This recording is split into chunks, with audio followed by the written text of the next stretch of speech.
अच्छा, हम बात करते हैं थर्मोडायनामिक्स, हीट एंड थर्मोडायनामिक्स। जब भी हम हीट एंड थर्मोडायनामिक्स की बात करते हैं तो हीट असल में टाइप ऑफ एनर्जी है जो हाई टेम्परेचर बॉडी से लो टेम्परेचर बॉडी की तरफ फ्लो करती है। तो हाई टेम्परेचर से लो टेम्परेचर की तरफ जो चीज़ फ्लो करती है, जब ये दोनों बॉडीज थर्मल कांटेक्ट में होती हैं, उसको हम बोलते हैं हीट एनर्जी। थर्मोडायनामिक्स वो ब्रांच है जिसके अंदर आप ये पढ़ते हो कि कैसे हीट एनर्जी वर्क डन में और वर्क डन हीट एनर्जी में शिफ्ट होता है और इनका आपस का रिलेशनशिप क्या होता है, इनको हम स्टडी करते हैं। ठीक है। इसके अलावा हम इसके अंदर जितने भी लॉज हैं थर्मोडायनामिक्स को जो गवर्न करते हैं उनको स्टडी करते हैं। जैसा फर्स्ट लॉ है, सेकंड लॉ है, इनको स्टडी किया जाता है थर्मोडायनामिक्स में। इसमें एक टर्मिनोलॉजी आती है टेम्परेचर। टेम्परेचर क्या है? Degree of hotness and coldness. यहाँ पर अगर आप नोट्स को फॉलो करेंगे तो इसके अंदर ये टेम्परेचर आपके पास डेफिनेशन और उसके नीचे ये हीट की डेफिनेशन दोनों आपको नजर आ जाएंगी। डिग्री ऑफ हॉटनेस और कोल्डनेस का मतलब ये होता है कोई चीज़ कितना ज़्यादा गर्म है, और ऑब्वियसली ये हमें थर्मोमीटर से पता लगता है। तीन किस्म के थर्मोमीटर स्केल हैं आपके पास जिनको आप आपस में कन्वर्ट करना भी सीखते हो। मिसाल के तौर पर हमारे पास जो बेसिक तीन स्केल्स हैं, एक डिग्री सेंटीग्रेड है, एक डिग्री फ़ारेनहाइट है और एक केल्विन स्केल है। एसआई यूनिट में केल्विन स्केल यूज होता है। जो डिग्री सेंटीग्रेड स्केल है, अगर आप इसको तीनों का अगर आप कंपैरिजन करें तो डिग्री सेंटीग्रेड पर जो बॉइलिंग पॉइंट और वाटर है वो 100 लिया जाता है, फ्रीजिंग 0 लिया जाता है, 0 डिग्री सेंटीग्रेड। इसी तरह यहाँ पर 32 और आपके पास 212 ये लिया जाता है। इधर आता है 273 और 373 kelvin. Boiling point, boiling point और फ्रीजिंग पॉइंट ये दो हमारे फिक्स पॉइंट्स होते हैं। अब दरमियान में मौजूद स्पेस को अगर हम 100 पार्ट्स में डिवाइड कर दें, ये डिग्री बन गया। यहाँ पर 180 हिस्से बनाते हैं, इधर भी 100 पार्ट बनाए जाते हैं। लेट्स सपोज आपके पास कोई वेरिएबल वैल्यू है, यहाँ पर ये सी को शो कर रही है, इधर एफ को शो कर रही है, इधर के को शो कर रही है। तो C minus 0 over total parts 100 is equal to F minus 32 over total parts is equal to K minus 273 over total parts. ले यहाँ का फॉर्मूला डेवलप हो गया। अब आपने किसी दो फॉर्मूलों को, इन दो को एक साथ कर लो, इनका आपस का कन्वर्जन हो सकती है। इन दो को कर लो, इनकी कन्वर्जन हो सकती है। पहले और आखिरी को कर लो, उनकी कन्वर्जन हो सकती है। दूसरा सी ओवर 100 के माइनस 273 ओवर 100, ये कैंसिल हो गया। तो ये अब आपके पास फॉर्मूला आ गया कि कैसे आपने केल्विन को डिग्री में लेके जाना है। यानी केल्विन में से 273 माइनस को तो डिग्री में जाओगे, ऑन द अदर साइड इसी 273 को सी की तरफ ले जाओ तो डिग्री में 273 ऐड करोगे तो केल्विन में शिफ्ट हो सकते हो। सिमिलरली ये काम आप फ़ारेनहाइट और डिग्री के दरमियान या फ़ारेनहाइट और केल्विन के दरमियान भी कर सकते हैं। ये चीज़ नोट कर लीजिए। जो चीज़ नोट्स में नहीं है वो इससे अलग से मैं पढ़ा देता हूँ, आपको पता ही है। इसको नोट कर लें या स्क्रीनशॉट ले लीजिए। कुछ चीज़ें होती हैं जो लिखने वाली होती हैं, तो कागज़ कलम या अपना रजिस्टर साथ रखा करें बच्चे, ताकि आप उनको नोट करते जाया करें। बहरहाल यहाँ कोई मसला यू कैन आस्क। इधर आ जाए। जीरोथ लॉ, जीरोथ लॉ बहुत इंपॉर्टेंट लॉ है हमारे पास। इसके मुताबिक अगर दो अगवा तीन बॉडीज हैं, बल्कि बॉडी ए बॉडी बी के लिहाज से एक थर्मल इक्विलिब्रियम में है, सेम टेम्परेचर पर। बॉडी बी बॉडी सी के साथ थर्मल इक्विलिब्रियम में है, तो बॉडी ए और सी आपस में भी थर्मल इक्विलिब्रियम में होंगी। इसे जीरोथ लॉ कहते हैं। ठीक है, थर्मल इक्विलिब्रियम, इसका मतलब वो कंडीशन है जहाँ टेम्परेचर का डिफरेंस 0 हो जाता है। मतलब हीट का ट्रांसफर वन बॉडी से सेकंड बॉडी और सेकंड से वन बॉडी की तरफ खत्म हो जाता है। उसे हम थर्मल इक्विलिब्रियम का नाम देते हैं। ठीक है। एंट्रोपी वगैरह आखिर में आता है, लेकिन यहाँ पे डेफिनेशन शुरू में लिखी हुई है। एंट्रोपी असल में हमारे पास मेजरमेंट है, measurement of disorder of a system या अनअवेलेबिलिटी ऑफ एनर्जी को हम एंट्रोपी कहते हैं। बहुत इंपॉर्टेंट टर्मिनोलॉजी है ये फिजिक्स के अंदर। जब कभी कोई सिस्टम वर्क डन करता है, वो तभी वर्क डन करता है जब आप उसको दो डिफरेंट टेम्परेचर्स के दरमियान में रखते हो। अगर टेम्परेचर डिफरेंस आपका कम होना शुरू हो जाता है तो आपकी बॉडी की एफिशिएंसी कम हो जाती है। मिसाल के तौर पर गाड़ी का इंजन अच्छा खासा गर्म होता है, उसको कूल डाउन करना पड़ता है रेडिएटर की मदद से ताकि वो वर्किंग करे, या बाहर एटमॉस्फेयर की मदद से मोटरसाइकिलों का इंजन ठंडा किया जाता है हवा की मदद से। लेकिन अगर रेडिएटर बंद हो जाता है या रेडिएटर का अपना पानी इतना गर्म हो जाता है कि रेडिएटर का टेम्परेचर और इंजन का टेम्परेचर का फर्क कम हो जाता है, तो एफिशिएंसी कम हो जाती है, गाड़ी हीटअप हो जाती है और बंद भी हो सकती है। जबकि यही गाड़ी लो टेम्परेचर सीजन में बहुत अच्छा परफॉर्म कर रही होती है, गर्मियों में मसला कर रही होती है। वजह यही होती है टेम्परेचर का फर्क का कम होना। गर्मियों में टेम्परेचर, गर्मियों में एसी बड़े कम काम करते हैं, तो गर्मियों में एसी का जो आउटर है वो बाहर पड़ा होता है, उसमें बाहर हीट फेंकनी है। वो अच्छी एफिशिएंसी करेगा अगर बाहर का टेम्परेचर उसके अपने टेम्परेचर से कम होगा। जब बाहर का टेम्परेचर बढ़ जाता है तो वो हीट कम फेंकेगा बाहर और एफिशिएंसी कम हो जाएगी। तो टेम्परेचर डिफरेंस कम होने का मतलब होता है unavailability of energy.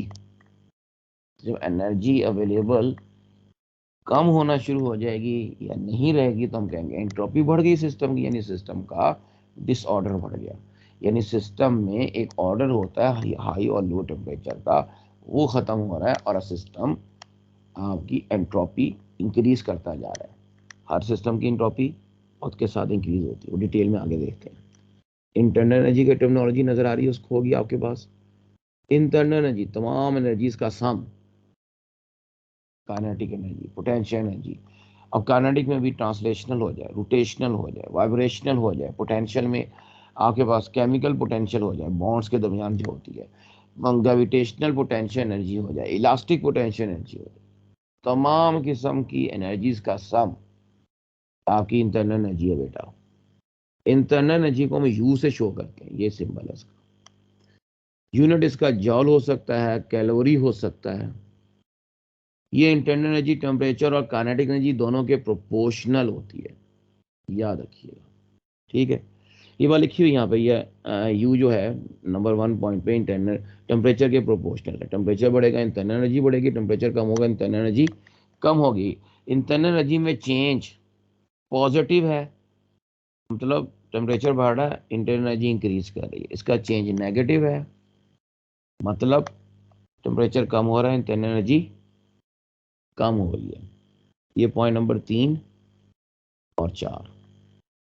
Calorie unit है हीट एनर्जी का, वो अमाउंट ऑफ एनर्जी है जो 1 ग्राम वाटर का टेम्परेचर 44.5 से 55.5 डिग्री सेंटीग्रेड तक ले जाए। और याद रखिएगा एक कैलोरी इक्वल टू होती है 4.2 जॉल की। ये आपको याद होना चाहिए। किलो कैलोरी कर लोगे तो किलोग्राम आ जाएगा 1 ग्राम की जगह पर। ठीक है, आगे चलते हैं। अब जो नोट्स आपको साथ शेयर किए हैं मैंने, उसमें ये हैंड रिटन पार्ट भी शामिल है और ये जो प्रिंटेड पार्ट है ये भी शामिल है। अब ये डेफिनेशन वाला हम देख चुके हैं, हीट क्या है, थर्मोडायनामिक्स क्या है। ठीक है, इसके बाद आता है काइनेटिक मॉलिक्यूल थ्योरी। अब काइनेटिक मॉलिक्यूलर थ्योरी की आपके पास वो थ्योरी है जो कि बिहेवियर को शो करती है मॉलिक्यूल्स ऑफ अ गैस के। इसके 3-4 पॉइंट्स हैं छोटे छोटे से। एक तो ये गैस मॉलिक्यूल रैंडमली मूव करते हैं, रैंडम मोशन में इनकी कोलिजन्स होती हैं, इलास्टिक होती हैं ऑब्वियसली। ठीक है, और उसके बाद गैस मॉलिक्यूल जब कोलाइड करते हैं वॉल्स के साथ तो प्रेशर लगाते हैं, और इनका अपना साइज इनके दरमियान डिस्टेंस के मुकाबले में बहुत कम होता है।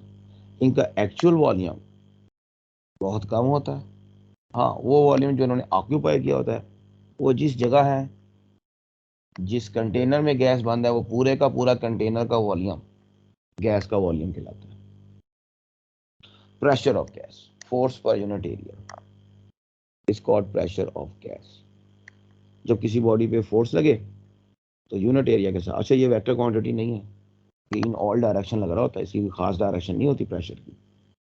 हम जैसा मैं कमरे में बैठा हूँ तो मुझ पे एटमॉस्फेरिक प्रेशर चारों तरफ से लग रहा है, कैंसिल कर रहा है, तो इसकी कोई मखसूस डायरेक्शन नहीं होती, इसलिए इसको हम वेक्टर क्वांटिटी नहीं लेते, स्केलर क्वांटिटी लेते हैं। पास्कल इसका यूनिट है, न्यूटन पर मीटर स्क्वायर, ये -1 पावर, इसको स्क्वायर कर दें, ठीक है। पास्कल न्यूटन पर मीटर स्क्वायर, ये आपको पता है स्ट्रेस स्ट्रेन के का जो रेशियो होती है, मॉडुलस ऑफ इलास्टिसिटी, उसका भी यही यूनिट होता है। ये सेकेंड ईयर में आपने पढ़ लिया होगा अब तक, और उसको भी न्यूटन पर मीटर स्क्वायर ही कहते हैं, ठीक है। अब जो आपके पास डेरिवेशन की ज़रूरत नहीं है आपको फॉर्मूले की, ना यहाँ करने की ज़रूरत है। अलबत्ता जो चीज़ आपने इसमें स्टडी करनी है वो इसके जो डेरिवेशन के पॉइंट्स में एक फॉर रिलेशन है, वो आपने स्टडी करना है, और वो है चेंज इन मोमेंटम वाला। जब भी आप फोर्स मालूम करते हो मॉलिक्यूल्स की, आप ये वाला फॉर्मूला अप्लाई करते हो, rate of change of momentum. Rate of change of momentum की जो आप कैलकुलेशन करते हो, ये क्वेश्चन नंबर 3 की बात कर रहा हूँ, ये वाली, ये कैलकुलेशन, ये आपको मैंने इससे पहले भी मोशन के चैप्टर में पढ़ाई थी, और मैंने वहां भी कहा था यहाँ जिक्र आएगा। एक मॉलिक्यूल है, उसका मास m है, उसकी वेलोसिटी v है, ये जा रहा है और फिर जाके टकरा के वापस आता है। जाते हुए इसका मोमेंटम है mv1x, टकरा के वापस आता है, मोमेंटम होता है -mv1x, इलास्टिक कोलिजन की वजह से। तो चेंज इन मोमेंटम इसका कितना आता है, -2mv1x। अब ये v के साथ 1x को अब अगर भूल जाओ तो -mv, ठीक है जी, ये आपका फाइनल मोमेंटम है। mv, ये इनिशियल मोमेंटम आ गया, दोनों का डिफरेंस लेंगे, डेल्टा पी -2 टाइम्स mv आता है। ये याद रखना, इलास्टिक कोलिजन में चेंज इन मोमेंटम -2mv होता है, एमसीक्यू है ये। इसी तरह जब आप का मालिक्यूल टकराता है, टकरा के वापस आ जाता है, तो उस एक मालिक्यूल की लगने वाली फोर्स, एक मालिक्यूल की, ये आपके पास लिखिए क्वेश्चन नंबर 6 में, mv1x स्क्वायर ओवर l, ये एक मालिक्यूल की फोर्स है, ठीक है। ये आप नोट कर लें थोड़ा सा, इसका भी क्वेश्चन बन सकता है, एमसीक्यू बन सकता है, कि एमसीक्यू थ्योरी के अंदर से भी आ सकता है। फिर जब आप प्रेशर की तरफ चलते हैं, तो प्रेशर का फॉर्मूला होता है फोर्स पर यूनिट एरिया। उसमें जो ये क्वेश्चन नंबर 7 है आपकी, ये बनता है एक्स एक्सिस के लॉन्ग जो प्रेशर लग रहा है, m ओवर वॉल्यूम, या इसको मैस पर यूनिट वॉल्यूम भी कह सकते हैं। और ये जो कुछ लिखा हुआ आपके पास, तमाम वेलोसिटीज का स्केयर है, ये तमाम वेलोसिटीज के स्केयर का सम है, तमाम मॉलिक्यूल की जो वेलोसिटीज होती हैं, ठीक है। तो इसको आप लोग, अभी ये मीन स्केयर वेलोसिटी नहीं बनी, जब तक इसको आप डिवाइड नहीं करोगे टोटल नंबर ऑफ मॉलिक्यूल के साथ, फिर जाके ये मीन स्केयर वेलोसिटी बनेगी। फिलहाल ये सिर्फ स्केयर वेलोसिटीज का सम है। उसके बाद जब आप उसको मीन स्केयर वेलोसिटी में आप शिफ्ट कर देते हो, जारी बात है, ये डेंसिटी के फॉर्मूले के जरिए, कैलकुलेशन में जा नहीं जा रहा मैं, मीन स्केयर वेलोसिटी का फॉर्मूला से डिस्कस कर रहा हूँ इसमें, ये वाला, ये फॉर्मूला एमसीक्यू के लिए इंपॉर्टेंट है, ठीक है। तो जितनी वो स्केयर वेलोसिटीज का सम था, उसको जब टोटल नंबर ऑफ एटम से डिवाइड करते हो तो मीन स्केयर वेलोसिटी बनती है। प्रेशर का जो फॉर्मूला है जनरल, 1/3 रो मीन स्केयर वेलोसिटी, ये बनता, ठीक है। यहीं से 3p/रो का अंडरूट क्रॉस मल्टीप्लाई करके ये RMS value, root mean square velocity value बन जाती है। ये भी फॉर्मूला नोट कर लो, इंपॉर्टेंट एमसीक्यू है, फॉर्मूले की हद तक भी है, और वैल्यू पुटअप करके हल भी किया जा सकता है।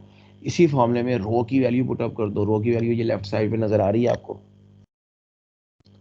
nm/l³, इसको l³ की जगह वॉल्यूम भी लिख सकते हो आप, ठीक है। तो nm ओवर वॉल्यूम करके भी आप कर सकते हो, सिंगल पार्टिकल के लिए भी करना है तो मैस ओवर वॉल्यूम के हवाले से रो का फॉर्मूला मास ओवर वॉल्यूम, इस तरह से भी यूज कर सकते हो फॉर्मूले को। तो ये बन सकता है फिर 3 PV ओवर मास, इस शक्ल में भी फॉर्मूला आ सकता है। मुख्तलिफ शेप्स है। PV is equal to NRT होता है। आप ये भी लगा सकते हो RT, PV की जगह पर 3 के साथ। अब आपको N कहाँ गया, 1 मोल के लिए बात कर रहे हैं, और 1 मोल। हाँ ज्यादा मोल है तो N भी आ जाएगा साथ में, वो तो भी कैपिटल N भी आएगा। एनीवे मेरा बस मकसद था बताना कि फॉर्मूले सब बन सकते हैं MCQ के हवाले से आपको आने, क्योंकि बाज और न्यूमेरिकल आ जाता है उसमें रूट मीन स्केयर का क्वेश्चन आ गया, तो रूट मीन स्केयर का क्वेश्चन टेम्परेचर के हवाले से आ रहा है, तो root mean square velocity temperature के एंड रूट के डायरेक्टली प्रोपोर्शनल है अकॉर्डिंग टू दिस रिलेशन। आगे चलते हैं। ये आपके वो है रिलेशन है कि प्रेशर काइनेटिक एनर्जी के डायरेक्टली प्रोपोर्शनल होता है, टेम्परेचर के भी डायरेक्टली प्रोपोर्शनल होता है। आगे रिलेशन, इसमें ये वाला रिलेशन बहुत इंपॉर्टेंट, नंबर ऑफ मोल का, ये वाला number of moles, number of atom पर डिवाइडेड बाय एवोगाड्रो नंबर के इक्वल होता है, या टोटल नंबर ऑफ एटम का फॉर्मूला ये नोट कर लें, ये याद करना आसान होता है। एवोगाड्रो नंबर को नंबर ऑफ मोल से मल्टीप्लाई कर दें, टोटल नंबर ऑफ एटम आ जाएंगे। यूनिवर्सल गैस कांस्टेंट की वैल्यू याद करने वाली है। ये दो चीज हो गई। बोल्ट्जमैन कांस्टेंट का फॉर्मूला ये R/Na, universal gas constant over Avogadro number, और इसकी ये वैल्यू 1.38 10⁻23 जूल पर केल्विन। ये दोनों MCQ हैं आपके। PV is equal to NKT, एक NRT मैंने पीछे डिस्कस किया, वो स्मॉल NRT था, ये कैपिटल NKT है। दोनों रिलेशन आने चाहिए MCQ के लिए, सब MCQ हैं आपके, ठीक है। टेम्परेचर का ये वाला फॉर्मूला बहुत इंपॉर्टेंट है, और ये पूरा फॉर्मूला न्यूमेरिकल में इस्तेमाल होता है, 2/3 के हाफ mv²। इसका एक न्यूमेरिकल भी है, वो जहाँ पे आपने एवरेज वेलोसिटी एस्टिमेट करते हो ऑक्सीजन और नाइट्रोजन मॉलिक्यूल की, एक एग्जांपल है, और एक न्यूमेरिकल है, वो आपको करने वाला है आपके लिए। यहाँ तक कोई मसला है तो बताइए। नेक्स्ट इसके अंदर टेम्परेचर काइनेटिक एनर्जी के प्रोपोर्शनल जनरल रिलेशन है ये वाला, ठीक है मेरा बेटा। अब कुछ इसमें आ जाएंगी चीजें। स्टेट फंक्शन आपके थर्मोडायनामिक्स में, वो वेरिएबल, वो क्वांटिटीज जो state of the system describe करें, स्टेट ऑफ द सिस्टम, उन्हें स्टेट फंक्शन कहते हैं। इसके अंदर प्रेशर है, टेम्परेचर है, वॉल्यूम, इंटरनल एनर्जी, एंथैल्पी वगैरह। गिब्स फंक्शन वगैरह भी आ जाते हैं, ये स्टैटिक फंक्शन कहलाते हैं, लेकिन ज्यादा यही आपके स्टेट फंक्शन है, और इनके सिंबल स्टेट वेरिएबल कहलाते हैं, जैसा P1 V1, वॉल्यूम का V1 V2, P1 P2, temperature का T1 T2, ये वैल्यूज ये स्टेट वेरिएबल्स कहलाते हैं। ये PV डायग्राम्स के हवाले से कुछ क्वेश्चंस न्यूमेरिकल टाइप आपके पास, जो इसको मैं नंबर देता हूँ 1 2 3 MCQ है। इसमें जो 1 है आपके पास, दो डिफरेंट पाथ से आप जा रहे हैं, दो डिफरेंट पाथ से जाने के बावजूद चेंज इन इंटरनल एनर्जी आपका सेम होता है, इसलिए यहाँ पे 40 को हमने टिक किया हुआ है, U1 U2 बराबर है। जो नंबर 2 है, सब तो ऐसा है, ये सर्कल है, ठीक है जी। अब असल में ये एक वर्क डन को शो कर रहा है, PV डायग्राम में जब भी जो चीज आएगी उसका जो एरिया वो वर्क डन को शो कर रहा होता है, और वर्क डन निकालने के लिए इस सर्कल का आपने क्या निकालना है, एरिया। क्या निकालना है, एरिया। अब ये नहीं है कि ये कोई क्लोज पाथ है, ये एक आपके पास शेप दी गई है। अब इसका अगर आप एरिया निकालोगे तो वो πr² का फॉर्मूला लगेगा। इसमें ये जो R है ना, यहां से यहां तक 10 इसका वो है डायामीटर, और 5 इसका रेडियस निकलेगा, तो πr² का फॉर्मूला लगा के आप इसका वर्क डन निकाल सकते हैं, 75 जॉल आ जाएगा। इसी तरह का क्वेश्चन आपके पास ये वाला भी बनता है, इसमें भी आपने वर्क डन इसी फॉर्मूले के तहत निकाल लेना है। लेकिन चूंकि यहाँ पर हमारे पास वो नहीं है, पूरा डायमीटर की वैल्यू से ऊपर 5 बन गई थी, तो यहाँ पर जो यहाँ से यहाँ तक टोटल वैल्यू है ना, ये वाली, ये आपके पास है डायामीटर V2 माइनस V1, इसका हाफ V2 माइनस V1 का, वो आपका एक रेडियस है। तो इधर वाला जो हाफ है P2 माइनस P1 का हाफ, यहां लिख देता हूं, ये दो रेडियस आ गए और उनको पाई से मल्टीप्लाई कर दें पाई आर स्क्वायर के मुताबिक, यानी पाई R1 R2 कर दो, तो वो फिर 40 आंसर बन जाता है आपका। वो पाई बाय 4 हो जाएगा ना, जब नीचे दो दफा दो आएगा तो पाई बाय 4 40 आंसर आ जाएगा। इस तरह आप ये न्यूमेरिकल या एमसीक्यू आपके आते हैं और आप कर सकते हो, ठीक है। नेक्स्ट इसके अंदर ये न्यूमेरिकल आप कर लेंगे जब नोट्स आपके पास आएंगे। साइन कन्वेंशंस याद रखिएगा, जब भी आप बात करते हैं हीट एनर्जी सिस्टम में एंटर हो रही है तो पॉजिटिव साइन होगा, हीट एनर्जी सिस्टम से बाहर जा रही है नेगेटिव साइन होगा। टेम्परेचर बढ़ रहा है पॉजिटिव साइन आएगा, टेम्परेचर कम हो रहा है नेगेटिव साइन। इंटरनल एनर्जी बढ़ रही है पॉजिटिव साइन, इंटरनल एनर्जी कम हो रही है नेगेटिव साइन होगा। तो यहाँ पर ये इसी तरह दिखाया गया, ये क्यू एंटर हो रहा है और यहाँ पे क्यू लीव कर रहा है। बहुत इंपॉर्टेंट, वर्क डन कराया गया, work done on the system physics में on the system, work done on the system negative लिया जाता है और बाय द सिस्टम पॉजिटिव लिया जाता है। केमिस्ट्री से थोड़ा सा डिफरेंट कॉन्सेप्ट है, केमिस्ट्री में इसका उलट होता है। फर्क सिर्फ रेफरेंस का है, केमिस्ट्री में आप इनसाइड रहकर काम करते हो सिस्टम के, फिजिक्स में आउट ऑफ द सिस्टम आप बैठकर काम करते हो। तो आउट ऑफ द सिस्टम जो बाहर से काम किया जाएगा वो नेगेटिव कंसीडर किया जाएगा, और यही काम अगर आप सिस्टम के अंदर बैठे हो, बाहर से कोई आपको एडिशनल एड आ रही है तो आप उसको पॉजिटिव रिस्पॉन्स लोगे, खुद काम करना पड़ जाए तो हम नेगेटिव उसको लेंगे। तो ये कॉन्सेप्ट है थोड़ा सा केमिस्ट्री का और फिजिक्स का फर्क याद रखना। बोल इसलिए दिया, ये ना हो कि वहां जब आप वो पढ़ते हो हेसिस लॉ वाला चैप्टर, वहां पे ये चीज उलट पढ़ते हो, कंफ्यूज नहीं होना, सिर्फ पॉइंट ऑफ रेफरेंस का फर्क है। बहरहाल फिजिक्स में work done on system negative, by system positive होगा। ये वो न्यूमेरिकल है जो मैं आपसे कह रहा था, ये टेम्परेचर का फॉर्मूला है, ठीक है। अब आपने ये फॉर्मूला निकाल लिया 3kT/m, ये भी अभी आपको बताया। इसके अंदर आप वैल्यूज पुट अप करेंगे, ये लिखी हुई है सारी, और इनके जरिए इनको सॉल्व करके, अब ये प्रैक्टिस अब आपने करनी है इनको सॉल्व करने की, ठीक है। कोई मसला नहीं है, ये जो 1.38 नजर आ रहा है ना, ये 1.4 बन जाएगा, यानी 14 डेसिमल खत्म करके, और नीचे 28 नजर आ रहा है आपको, 14 टू ज़ा 28 होता है, और 2 को 273 में जब आप डिवाइड करोगे तो आप आराम से हल कर लोगे इसको, कोई मसला नहीं बनेगा। बहरहाल प्रैक्टिस आप करना, तरीका मैंने थोड़ा सा हिंट दे दिया आपको। ये वेलोसिटी आ जाएगी, तो ये आपने एवरेज वेलोसिटी एस्टीमेट कर ली, किसकी भला, ये आपके पास एवरेज वेलोसिटी निकाली गई है नाइट्रोजन के मालिक्यूल्स की है। ये जो 0.2028 नजर आ रहा है नाइट्रोजन का ये मालिक्यूल, मैं ऐसे ये लिखा हुआ है यहाँ पे, मैं ऐसा ही, यहाँ ऑक्सीजन अगर होता है ना तो 0.032 यहाँ आ जाता, 0.028 की जगह बस, ठीक है जी। इसी तरह दो अलग अलग रूट में इसके वेलोसिटी आपने कैलकुलेट करनी है, उनका ये रेशो, ये शासन आपकी बुक की न्यूमेरिकल या एग्जांपल्स ये आपको दी गई हैं, आप इनको भी फॉलो कर सकते हैं। Boyle's law, PV is equal to constant pressure volume का प्रोडक्ट कांस्टेंट, कांस्टेंट टेम्परेचर के ऊपर आइसोथर्म प्रोसेस कहलाता है, ये आगे जाके भी जिक्र आएगा इसका। इसका जो बॉयज लॉ का ग्राफ होता है वो इस किस्म का होता है जिसे हम आइसोथर्म का नाम देते हैं, ठीक है।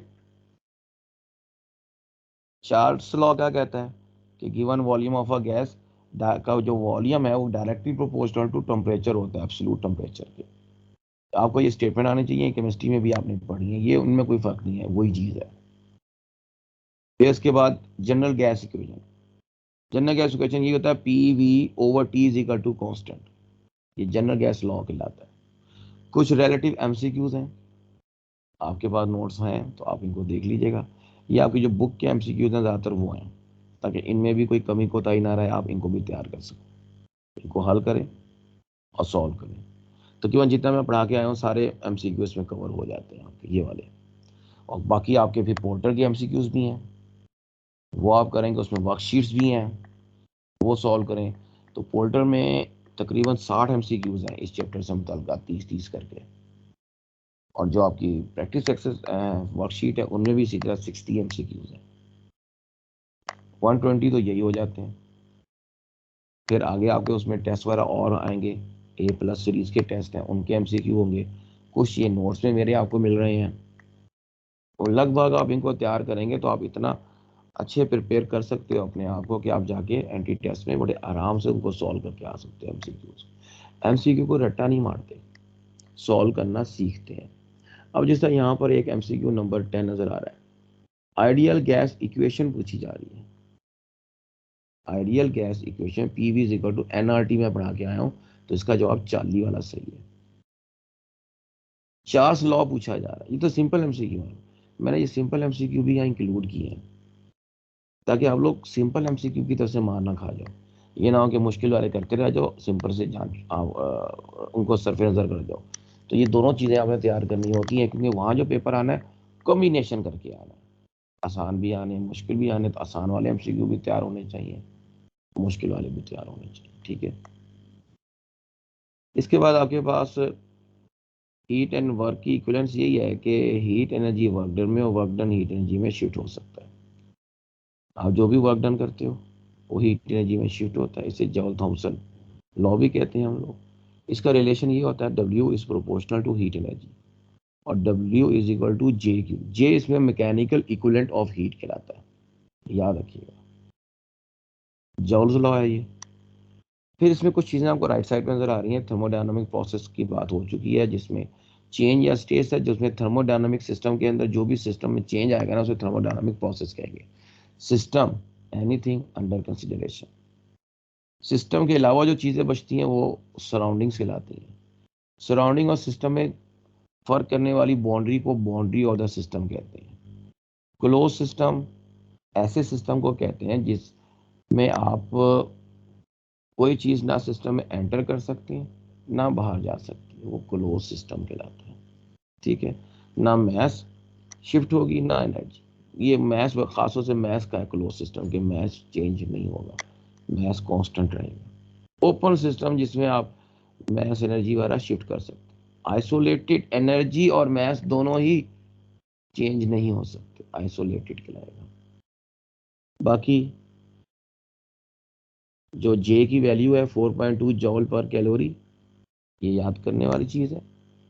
रिवर्सिबल इरिवर्सिबल प्रोसेस, दो ऐसे प्रोसेस जो, एक प्रोसेस ऐसा जो कि वापस आ जाए अपनी असल हालत पर आफ्टर सर्टन स्टेप्स के बाद रिवर्सिबल होगा, और जो वापस ना आए इरिवर्सिबल है। बर्निंग प्रोसेस जलने वाला इरिवर्सिबल है, केमिकल प्रोसेस है, जबकि मेल्टिंग ऑफ आइस या फिर ये मेकिंग ऑफ आइस एक रिवर्सिबल प्रोसेस है। साइक्लिक साइक्लिक जो इनिशियल स्टेज पे after a series of process वापस आए, साइक्लिक प्रोसेस कहता है। जैसा हीट इंजन इसकी एग्जांपल है। इंटरनल एनर्जी के मुतालिक हम पहले डिस्कस कर चुके हैं, बता चुका हूँ आपको सारी बातें, ठीक है। यहाँ पे ये प्रिंटेड नोट्स आपकी बुक के मुताबिक है, तो इसको आप देख लीजिएगा, कोई इतना मुश्किल चीज़ नहीं है। अलबत्ता इंटरनल एनर्जी के बारे से 2-3 बातें मशहूर बातें हैं कि आपके पास जो क्या नाम है, आइसोथर्मल प्रोसेस, उसके लिहाज से याद रखिएगा ऐसा प्रोसेस होता है जिसका टेम्परेचर क्या रहता है, कांस्टेंट। इसका मतलब है इसकी इंटरनल एनर्जी भी क्या रहेगी, कांस्टेंट। तो change in internal energy isothermal का 0 होगा और साइक्लिक प्रोसेस का भी 0 होगा। साइक्लिक और आपका आइसोथर्मल प्रोसेस दोनों का डेल्टा U 0 होता है। वर्क डन का फॉर्मूला नोट कर लो, P डेल्टा V होता है, फॉर्मूला नोट करने वाली बात है। और इसको मैं PV NRT होता है ना, इसको NR डेल्टा T में भी लिख सकता हूँ वर्क डन को, ठीक है। अब ये सारे साइन कन्वेंशन इनका मैं जिक्र कर चुका हूँ, राइट साइड पे लिखे हैं, ठीक है। इनको आप पढ़ लीजिएगा। ये अभी मैं पीछे जिक्र करके आया हूँ डिटेल से, कब वर्क डन पॉजिटिव है, कब नेगेटिव है, इंटरनल एनर्जी और हीट का। अब आ जाता है laws, first law of thermodynamics आ गया। ये प्रिंटेड फॉर्म में भी आगे मौजूद है। इसमें कुछ जो हैंड रिटन नोट्स हैं इनमें वो प्रिंटेड फॉर्म के नोट्स की भी बातें, ये वो लेक्चर नोट्स हैं मेरे जो मैं आमतौर पर लिखवा रहा होता हूँ बोर्ड में, तो इसलिए दोनों को मैंने कंबाइन कर दिया कि लेक्चर नोट्स भी आपको मिल जाए और बुक वाले जो प्रिंटेड नोट्स हैं वो भी आपको मिल जाए इन नोट्स की शक्ल में। Anyway, first law of thermodynamics. First law of thermodynamics असल में आपके पास law of conservation of energy की मॉडिफाइड फॉर्म है इन थर्मोडायनामिक्स। बाकी एक मिनट जरा रुकिए।